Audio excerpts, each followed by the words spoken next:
England and Scotland have had less than amicable relationships. After all, the Scots weren't exactly happy with the English crown. As a result, the people of the two regions were often at each other's throats. Hello and welcome to the History Channel. Today, we will tell you about the Bishops' War, a war between the English crown and the commoners of Scotland. So without further ado, let us jump right into the pages of history. Between 1639 and 1640, England and Scotland fought two wars known as the Bishops' Wars. The strong Scottish resistance to King Charles I's attempts to restructure the Scottish Church was the primary cause. To harmonize the two churches of England and Scotland, the king wanted to replace the Scottish Presbyterian form of church management with the Episcopalian or High Anglican system. Furthermore, Charles planned to fund his changes by reclaiming properties in Scotland that had formerly belonged to the Roman Catholic Church but had been sold off during the Reformation. Both landowners and noblemen whose estates were threatened and the broader Protestant Presbyterian people of Scotland were enraged by the planned reforms. The style of his enthronement in St. Giles Cathedral in Edinburgh, where he insisted on a complete English style of liturgy, further enraged the Scots. The result was a riot. Opponents of the changes banded together in February 1638 to draft the Scottish National Covenant. After dominating the Glasgow Assembly the following November, the Covenanters became Scotland's most powerful political and religious force. The situation had to be resolved militarily because neither the king nor the Covenanters were willing to sacrifice their religious beliefs. In January 1639, war preparations began. Lords Argyll, Montrose, Rothes, Balmerino, and others convened Edinburgh to plan their approach. Scottish shires were given orders to begin recruiting and preparing for war, and an appeal was made to Protestant Scots fighting overseas to return and fight for the Covenant. Alexander Leslie, the leader of Covenanter soldiers, was one of those who reacted. Meanwhile, King Charles declared his intention to raise an army against the Scots and called his nobles to York in April to join him in arms. The king had devised a bold strategy. He would raise a force of 20,000 soldiers to assault Edinburgh. The Earl of Antrim would invade western Scotland with Irish forces, and the Marquis of Hamilton would lead a naval expedition to land troops behind enemy lines on the east coast. The Covenanters were anticipated to be rapidly crushed by royalist tribes attacking from the Highlands. However, because of a cash shortage, the king's preparations moved slowly. There was little excitement for the conflict in England, where most Puritans were sympathetic to the Covenanters' cause. The Covenanters moved quickly in March 1639 to seize vital ports and fortresses. After blowing open the main gate with a petard, General Leslie was able to seize Edinburgh Castle without any casualties.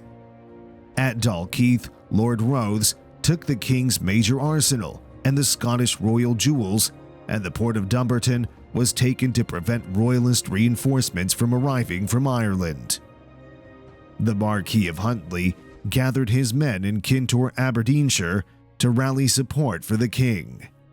On the other hand, Huntly fled from a probable conflict with several hundred Covenanters gathered at Turriff in mid-February.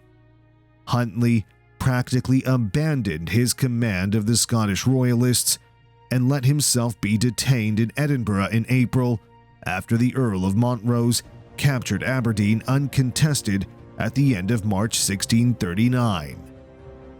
In Aberdeenshire, Sir George Ogilvy of Banff and other royalist lairds remained in arms. they drove the Covenanters out of Turriff on May 14 in an event known as the Trot o' Turriff because of the haste with which the Covenanters left the settlement. When Montrose began concentrating Covenanter forces in the region, Ogilvie's royalists temporarily captured Aberdeen and ravaged the homes of important Covenanters.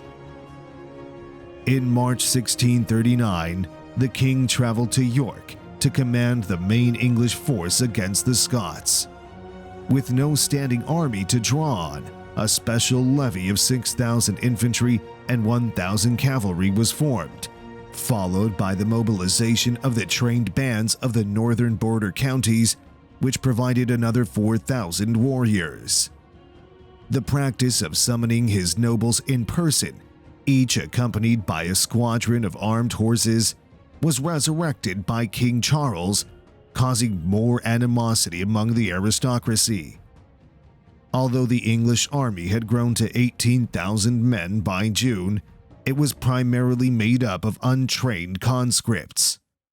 The Earl of Arundel, England's Earl Marshal and Lord General of the Army, had no prior military experience. His second-in-command, the Earl of Essex, was demoted in favor of the inexperienced Earl of Holland, one of the Queen's courtiers.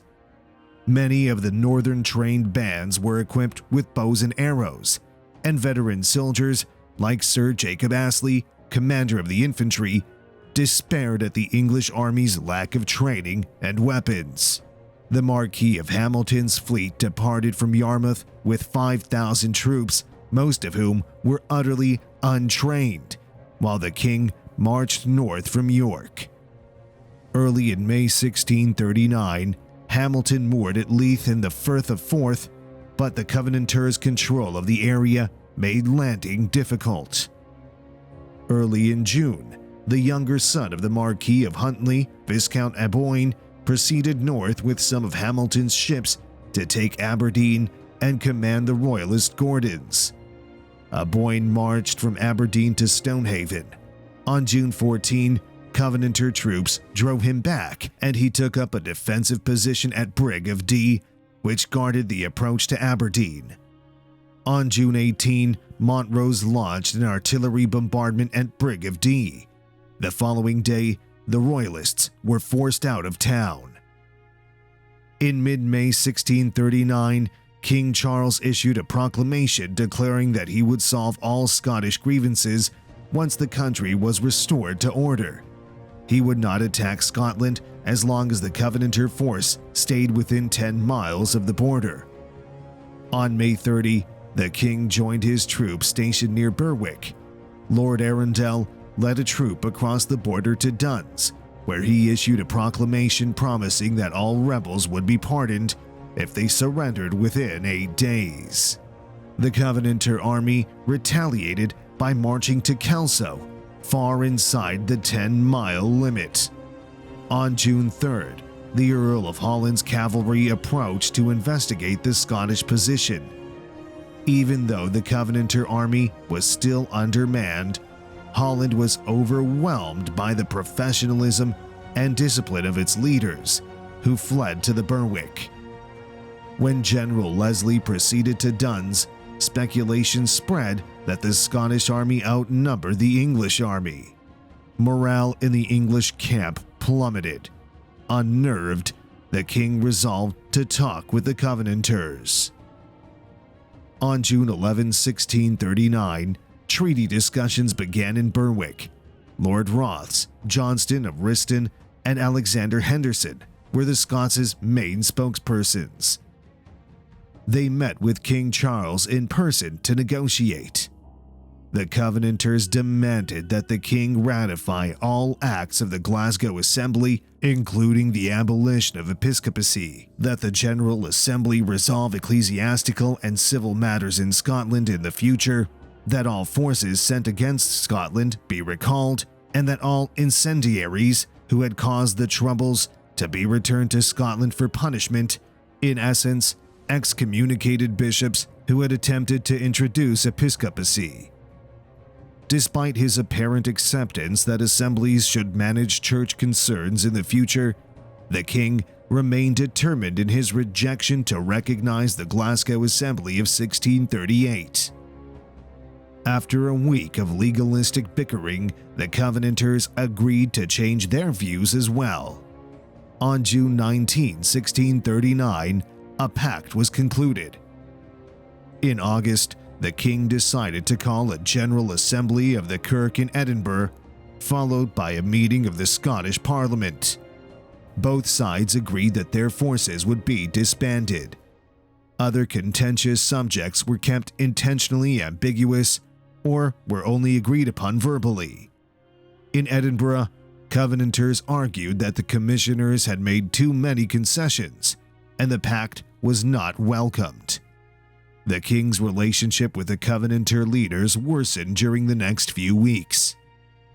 In July 1639, King Charles left Berwick and returned to London in mutual distrust. Sir Thomas Wentworth was brought from Ireland as an advisor by King Charles, who was prepared to use force to conquer the Covenanters. In January 1640, Wentworth was made Earl of Strafford. He forced the Irish Parliament to approve monies to build an Irish army to fight the Scots, and he recommended the king to call an English Parliament to obtain further cash.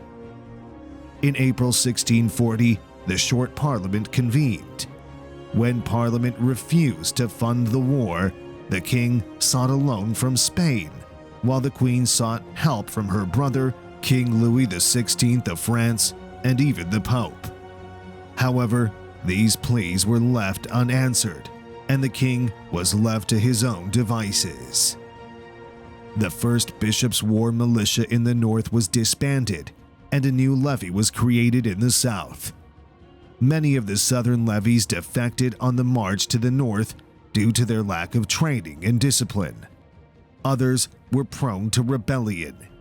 2 Catholic officers were hanged by their own troops, who subsequently scattered. Violent disturbances were recorded in every section of England where the levy passed.